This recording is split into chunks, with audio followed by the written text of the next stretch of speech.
used to love the trade show. Used to love the. You could actually walk through the lobby. You can walk through this lobby. It's jobs. It's kind of sad. So many jobs. Anyway. I saw Ethan have a Bud Light the other night. Let his hair down. Who? Ethan. Ethan had a Bud Light. One beer. Maybe half a beer. That's must-see entertainment. There.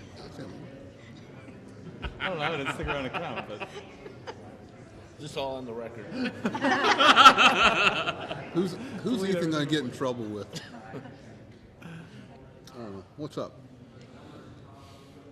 Nothing that we can talk about? What do you think of the offseason so far? Good. You know, a lot of work to do. Got good people in place to do it. Got a lot of things that we're trying to do. Got a couple of coaching staff we're getting close to filling. We're working on that, and you know, I know they've had a lot of things like nutritionists. Carson's not going to be back with us. She's going to do something closer to home, so we got to fill that. It's a big position. Important things like that may not seem as important as players, but you know, things we still got to be on top of. What was your reaction when you heard Jake took the we Texas were happy for him and his family. You know, they it's a good place. I know Chris Young played for me. He's a good man, and I think the world of Bruce. So he's moving to a good situation, and you know, contrary to what a lot of people tried, you know, it wasn't something that he had preordained. You know, it's something that kind of played itself out, and it's one of those offers he couldn't afford to pass up. And you know, we wish him well. It's in a good place. Pitcher that you would hypothetically be bringing in to replace him. I know you can't talk openly, but generally speaking, as a manager, that's a different personality, and you've got another big personality in that room, in Max. What is the challenge for you as a manager in making all that mesh? Well, you got, you know, I really have to be careful about commenting on something that hadn't come to pass. You know, I don't want to jinx us, but you know, that would be assuming that we didn't have some of that last year. You know, we had some, you know, everybody when they get to this level has that. So, you know, those type of things are my job, and the teammates' job, and the coach's job, and you know, I've found it's not that hard to make whatever adjustments need to be made when you got really good players. But you know, we'll see how it works out when everything, the smoke clears, and we see who we have going to St. Lucie and who we don't, and who we might acquire during the course of St. Lucie. You know, we have all these timelines like, oh, if you don't sign or do this by the time winter meetings are over, off season's over. I mean, we added Adam Ottavino in spring training last year. You know, not many people pitched better than he did out of the bullpen. So, you know, just because things are delayed don't mean they're denied. You shouldn't wait till spring training this time to sign him. Pardon? You shouldn't wait till spring training this time to sign Adam? him. Yeah. Got to have cooperation on both sides. We like Adam, and I think he kind of likes us, and we'll see if it, you know, fits in the scheme of trying to put a complete team together. Buck, we saw Francisco Alvarez come up at the end of the year a little bit. What role do you envision him playing with the club next year? Well, we'll see if, you know, if there's an opportunity somewhere along the way for him to make a club. You know, whether, you know, with him, I think it's got a chance to be when and not if. But, you know, there's still some things that every young player you'd like to, they're not ever going to be a finished product when they get to the big leagues in today's game. But, you know, we'll see how he does in the spring. We'll see how the rest of the offseason. But we're glad he's on our side. We think he's got a chance to be a good player in the big leagues. What are some of the main things you'll be watching for him to improve upon here this coming year? For him? Yeah. I think one thing that was obvious to me, he's going to, you know, the whole thing works well with others. He's very coachable, very sponge-like. He wants to learn. His ego, you know, we had a lot of pitchers go down on rehabs and stuff. They all came back and spoke highly of Allie. So that part of it, I like that he's it's a pleaser.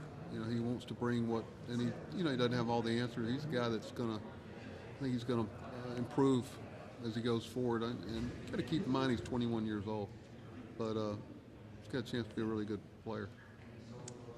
Do you think the lineup needs more power? Not necessarily. You know, it depends on how you define power. Just purely home runs.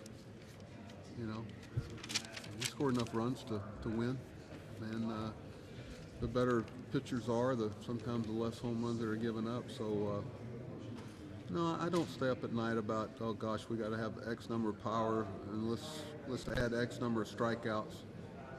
And to beat the really good pitchers, you have to be able to do some things other than just hit home runs. So no, I don't think that's a prerequisite. You know, if I know if you're looking at something where we didn't rank highly compared to other clubs in baseball, at the end of the day, we did win 101 games. So offensively, it must have been doing something right.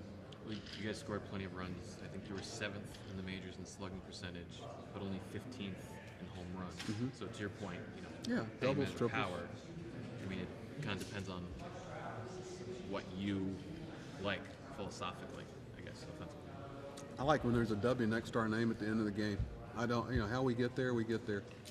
Saying this is exactly who. You have to have some versatility to you, because on a given night, pitcher's a lot better than some other guys, and you can't play that game.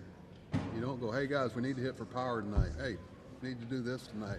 It doesn't work that way. So, no, I'm comfortable with the approach that we took last year and the way we went about it, and I hope to improve on some of that. We'd all like to have the perfect player, high average, 30, 40 home runs and all that stuff, but very few of those exist. I think they're talking about one right now where he's going to end up, right? How would you feel about Marte playing center field if it comes to that? I think with Starling, he's willing to do whatever we want him to do, but I found out with him, getting to know him, Joey's been great. Cora, with having him, is that whatever you're going to do with him, let's be up front, tell him what's expected, and kind of leave it alone. Don't be moving in all over the place. We found that with the batting order. We found that with right field, left field, center field in the spring. He'll do whatever. Understand, going last year, he hadn't played right field. Right. So to make it work, he played it for us. So that would have to be something that I'd have to. He'd be willing to do it, but you have to get ahead of it and be consistent in how you go about it. But from a wear and tear standpoint on his legs, does that concern you? There's some people will tell you that right field might be as much, if not more, wear and tear. Center field, they say there's more territory, but there's also a lot of decelerations in right field that you don't have in center field. The decelerations are really what I worry about more. You guys had a lot of free agents come off the roster. What is it like as a manager? You know these guys well, whether it's Jake, Nimmo, Michinadovino. What is it like as a manager, obviously wanting some of these guys back, but also wanting for them what's good for them in their careers and their lives? One, you become aware of their lives and what's going on in reality over the course of the season. You try to stay in it, but would like to have them all back, but it just doesn't work that way. And you want what's best for them, but you also selfishly want what's best for your club. I have a lot of confidence in watching how Billy and the front office worked last year before I got here, and so I have a lot of confidence in where we're going to end up this year. And it's not always revealed to you like right now. We all want everything to be right now so we can write about it and project about it and say what's right and wrong and where the pitfalls are, but it just doesn't work that way. Not everybody cooperates. You can have this great trade set up and they should want this and we'll get this. And you call them, they go, nope. Yeah, but you should, nope. Sometimes the cooperation's not there. You get a phone call from an agent say we're going to this place tomorrow. Just want to let you know. So, What was your reaction to DA? a good one. Edwin's as good as it gets. I don't think I've ever had a closer from start to finish that good. And love the fact how much he wanted to be here. I think he respected the way that we respected how he rebounded. I like the fact that had his nose bloodied and he knows what it's like to come back from that. I think he showed last year the ability to adjust on a given night. And he was very honest with us, and he knew we listened to what he was saying. But I don't think he's one of those guys that will assume just because he had X amount of success in the last season that it's going to be there for next year. He knows he has to go out and earn it every night. You know, there's no secrets. Everybody knows what he's bringing. You If mentioned you do have to sort of reconfigure the outfield and Nimmo is not an option, would you be comfortable with McNeil as leadoff hitter, or is there another option there that you would like for that spot? Well, Brandon did such a good job leading off. That's going to be a challenge. We could look at it differently, but we have some options from within that I'd be comfortable with. Not sure yet until we see how the rest of it construct itself, what direction we'll go. But you know, you mentioned a couple of good options there with Starling and Jeff. But we're holding out hope that somehow works out with Brandon. Been recruiting. You and your group were talking to free agents. Talk specifically about playing in New York, what it takes to play in New York, what it takes to handle New York. To a point, I don't think you become a prisoner to it. There's pressure to play in Kansas City. Okay, we always seem to think we have a corner on it. You know, I've been in other places, and there's expectations, and a lot of them are self-driven. You know, the pressure. It's kind of. I think sometimes we go, oh gosh, he could play there, but he couldn't play there. I don't know. If you're a good player, you can play anywhere. You know, and I've seen some people that they'll go, oh, he'll struggle in New York. No, he didn't. Oh, he'll be fine with it. No, he wasn't. So what's driving that? You know, play better. So I hear a lot of that, and there's probably some truth to it. Okay, it just depends on how you're wound. You know, I think it's a snowball place. You got to.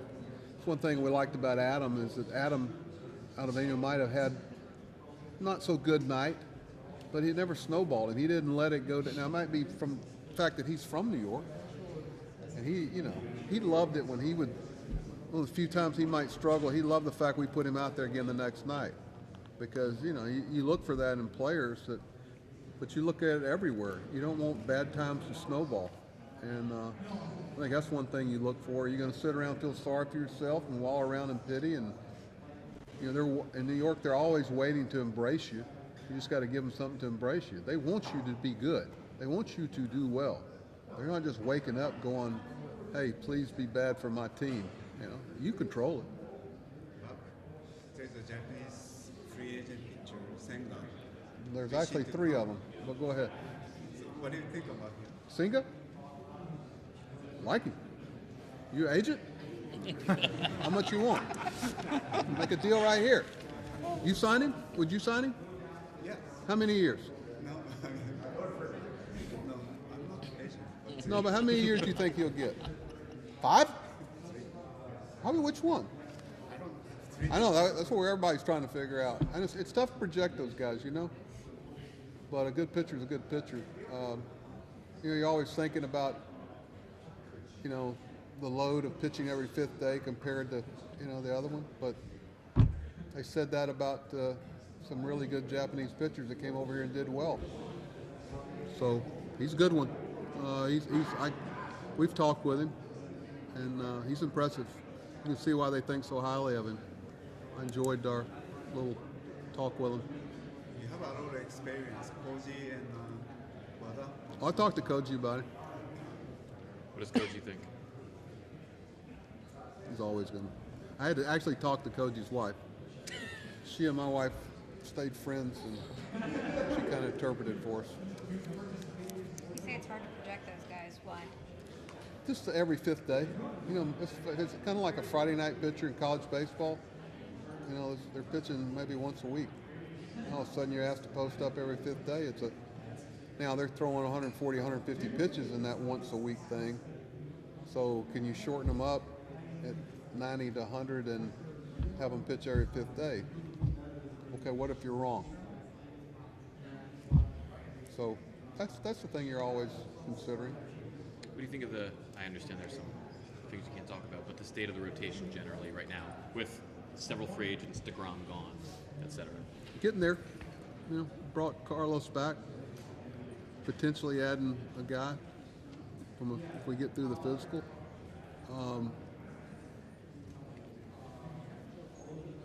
I know all the names and people we're talking about, whether it be free agents or trades, and the parameters to work in. I'm confident we'll have some good pieces by the time we break camp to play the Marlins. Just back What to do you the think outfield for a second with some of the questions we're asking about Marte, where he might play.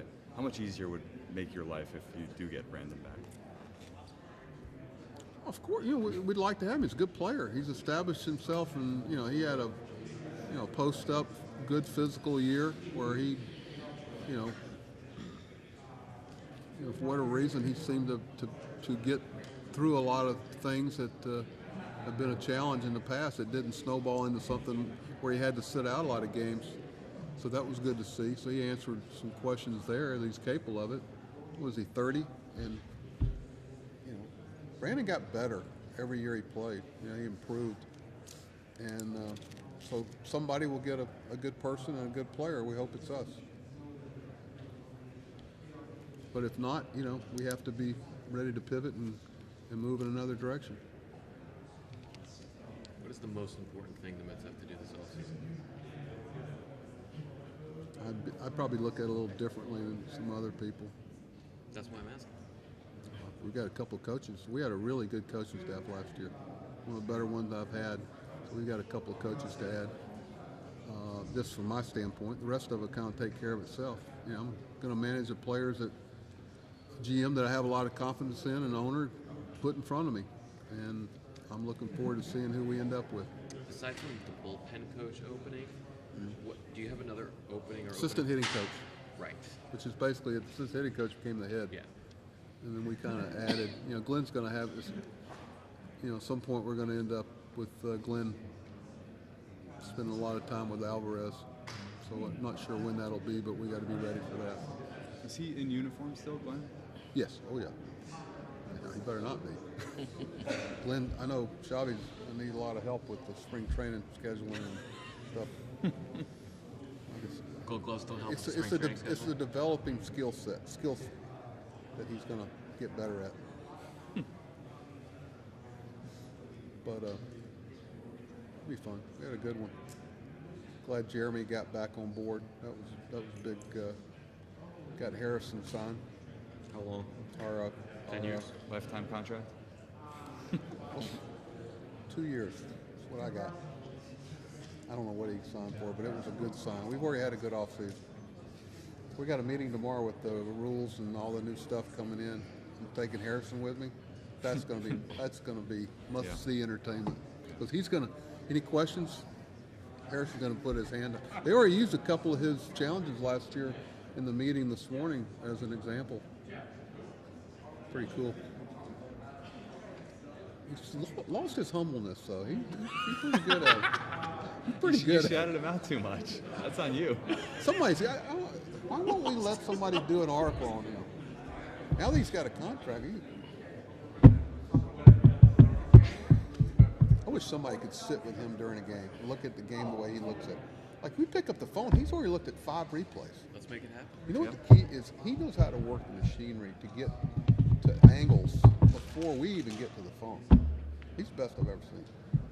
How many have you seen? And when he 10, we changed in the middle of the year a couple of times. It's kind of like team doctors. I go, listen, we're going to ask your opinion, give it. Now, if you're wrong 10 times in a row, we'll get another doctor. But if you sit on the fence, we're definitely going to get another doctor. Yes or no. So, Harrison never gives us ooh, that's a tough one, Buck. I love the fact that he'll go, he's probably out, but they will not overturn that. That's the tough one, is what they will overturn and what they won't. He's good. What did you see in Jeremy Barnes? Competition. Somebody to take him. He's good. Yeah. Players liked him. He brought something that we were in need of, and we had an opportunity and a way to keep him, and we did. It's good. We're lucky to have Glenn. Could do anything. He's coached third, coached first, been a bench coach, been you name it. Glenn's been it, and it helps. Eric still will have some input. Really, it's a way to have almost 3 hitting coaches in today's game. Everybody's got an assistant, right? You got an assistant? don't think so. Yeah, you got somebody stands in for you every once in a while, right? Yeah, I guess. But they can't carry your shoes. Wow. Who the hell can? Joel's his assistant. Is he? Couple more. We got someone behind him. Good. Who's coming up next? Who? You say it out loud. Cash. OJ, good. What else we got? Let's see. What question would I ask if I were y'all? What question would you ask? Could McNeil move to the outfield and play Guillerme every day at second? Okay. I don't think we'll go there yet. Guillerme's too valuable to move around. What else would I ask? That's it. Who's your opening day starter? Right now, Max. How about tomorrow? Oh, what would you do? Give it to the guy who's been here. Max didn't pitch opening day last year. No, Tyler McGill. Tyler McGill, yeah. Classic. He's having a good offseason. How so? He's healthy, throwing well. I think sometimes we forget about how big a part he played in everything for a couple of months. Get him back. Shutter? Shutter. That's it. How was that? That was awesome. Did I spectacular. gotta tell you, when you go 2-3 months without doing this, you get here, you really feel it. It's kind of like signs. You know, you used to giving signs, and all of a sudden, the first day of spring training, you get there like this. You're not stretched out? Ah, Sometimes Brunt. I hated coaching third base the first 2 games of spring training. You feel like you've never been over there.